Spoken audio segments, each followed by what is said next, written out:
Hello friends, welcome back to my channel. मैं हूँ रागनी सिंह और आज हम लोग हिंदी में देखेंगे कुछ साहित्यकार और उनकी रचनाएं। तो कैसे कैसे एग्ज़ाम में क्वेश्चन आते हैं, कौन कौन से रचनाएं इम्पोर्टेंट हैं, इनको हम इस वीडियो के माध्यम से आपको बताएंगे। तो चलिए देखते हैं। पहले कवि, हमारे पहले कवि हैं सुमित्रा नंदन पंत। सुमित्रा नंदन पंत जी को प्रकृति का सुकुमार कवि कहा जाता है। ऐसे क्वेश्चन बन सकता है कि प्रकृति का सुकुमार कवि किसे कहते हैं, तो ये हैं हमारे सुमित्रा नंदन पंत जी। इनकी रचनाएं हैं कला और बूढ़ा चाँद, चितंबरा, युगांत, स्वर्णधूलि। आप लोग इसको नोट करते रहिएगा, जिससे हमें रिवीजन करने में कोई भी दिक्कत ना आए। नेक्स्ट हमारे हैं रामधारी सिंह दिनकर जी। ये भी बहुत इम्पोर्टेंट हैं। इनकी है उर्वशी, दूसरा है हुंकार, तीसरा है रेणुका, चौथा है कुरुक्षेत्र।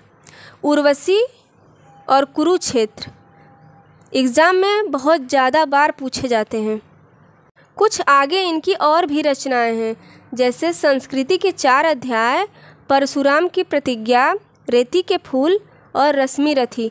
रश्मि रथी और संस्कृत के 4 अध्याय इम्पोर्टेंट है। नेक्स्ट है हमारे जयशंकर प्रसाद। जयशंकर प्रसाद की है तितली और कंकाल, स्कंदगुप्त, अजातशत्रु, चित्रधारा। आधुनिक कविता के सुमेरु किसको कहा जाता है, तो जयशंकर प्रसाद जी को कहा जाता है। छायावाद के जनक भी इनको कहा जाता है। कामायनी, आंसू इम्पोर्टेंट। चंद्रगुप्त, झरना इनकी रचनाएं हैं। जयशंकर प्रसाद हुए, रामधारी सिंह दिनकर हुए, सुमित्रा नंदन पंत हुए, महादेवी वर्मा हुई। ये लोग हमारे एग्ज़ाम में इनके रचनाएं ज़्यादा से ज़्यादा पूछी जाती है। अगर आप मेरे चैनल पे नए हैं तो चैनल को सब्सक्राइब करिए, ज़्यादा से ज़्यादा लोगों के साथ शेयर करिए। अगले हमारे हैं कवि रामचंद्र शुक्ल। रामचंद्र शुक्ल की है रसमीमांसा, जासी ग्रंथावली और त्रिवेणी। रामचंद्र शुक्ल जी को मुनि मार्ग के हिमायती भी कहा जाता है।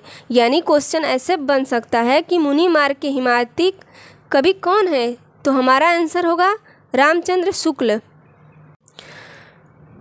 उसके बाद बात करते हैं सूर्यकांत त्रिपाठी निराला।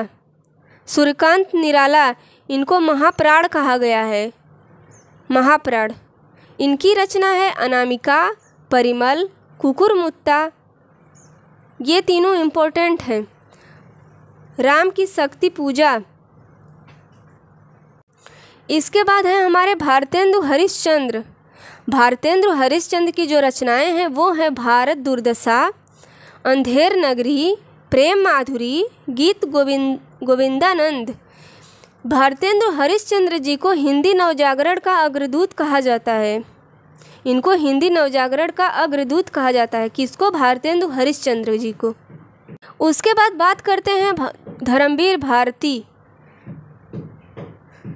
इनकी रचनाएं हैं सूरज का 7वां घोड़ा, अगली है गुनाहों का देवता, फिर उसके बाद है अंधा युग, ठेले पर हिमालय।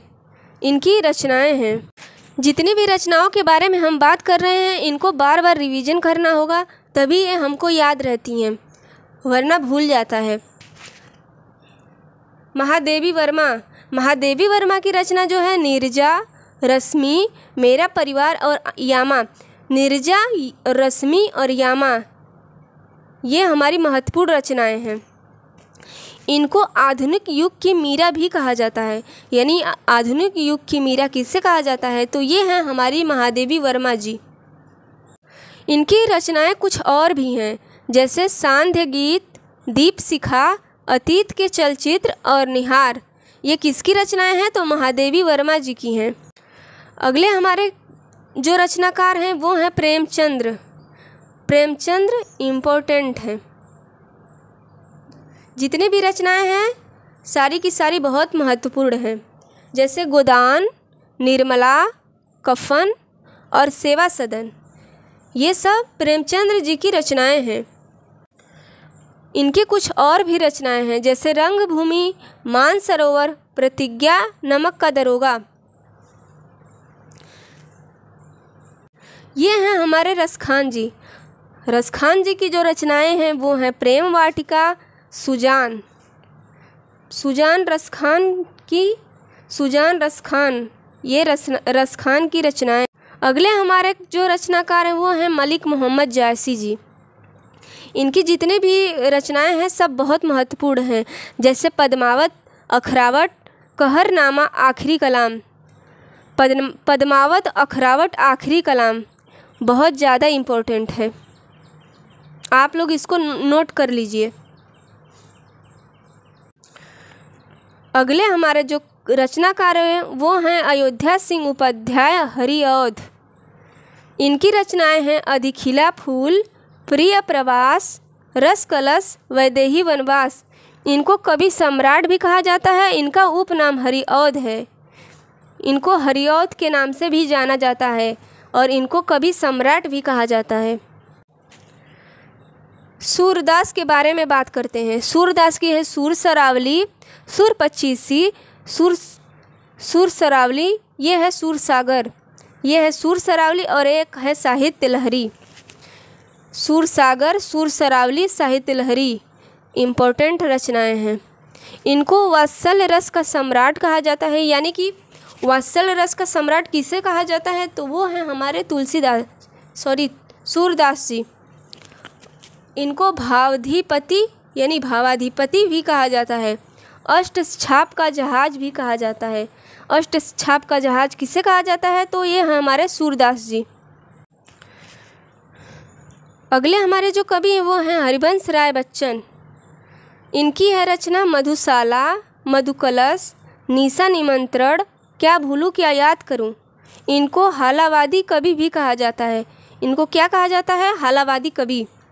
हालावादी कवि किसे कहा जाता है, तो हरिवंश राय बच्चन जी को कहा जाता है। क्या भूलूं क्या याद करूं और मधुशाला, मधुकलश इम्पोर्टेंट रचना है। आगे बात करते हैं मैथिली शरण गुप्त। इनकी कौन सी रचनाएं हैं, तो देखिए भारत भारती है, साकेत है, जयद्रथ वध है, यशोधरा है। भारत भारती, साकेत, यशोधरा इनकी इम्पोर्टेंट रचना है। प्रथम राष्ट्र कवि के नाम से मैथिली शरण गुप्त जी को जाना जाता है। यानी इनको प्रथम राष्ट्र कवि के नाम से भी जाना जाता है। यानी प्रथम राष्ट्र कवि किसे कहा जाता है, तो मैथिली शरण गुप्त जी को कहा जाता है। अगले रचनाकार हमारे हैं तुलसीदास। यानी तुलसीदास की कौन कौन रचनाएं हैं उसको हम आपको बता रहे हैं। इनकी पहली रचना है विनय पत्रिका, दूसरी है दोहावली, हनुमान बाहुक, पार्वती मंगल। कवि शिरोमणि तुलसीदास जी को कहा जाता है। लोकनायक किसको कहा जाता है, तो ये भी तुलसीदास जी को कहा जाता है। हिंदी का जाति कवि भी कहा जाता है, मानस का हंस।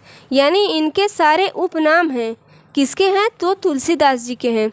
जैसे एग्जाम में क्वेश्चन बन जाएगा कि मानस का हंस किस रचनाकार को कहा गया है, तो ये हमारे तुलसीदास जी हैं। अगले हमारे कवि जो हैं वो हैं कालिदास जी, इम्पोर्टेंट। इनकी सारी रचनाएं बहुत ज़्यादा महत्वपूर्ण हैं। पहली रचना है मालविकाग्निमित्रम, मेघदूत, अभिज्ञान शाकुंतलम, रघुवंशम, कुमार संभवम। ये सारी रचनाएं बहुत ज़्यादा इम्पोर्टेंट हैं। इनको आप लोग किसी पन्ने पे नोट कर लें। तो ये हमारे कुछ महत्वपूर्ण कवि और उनकी रचनाएं थीं। अगले वीडियो में हम आपको लाएंगे कि इनसे कैसे कैसे प्रश्न आते हैं। तो अगर आप मेरे वीडियो पे नए हैं तो चैनल को सब्सक्राइब करें, ज़्यादा से ज़्यादा लोगों में शेयर करें। Thank you so much.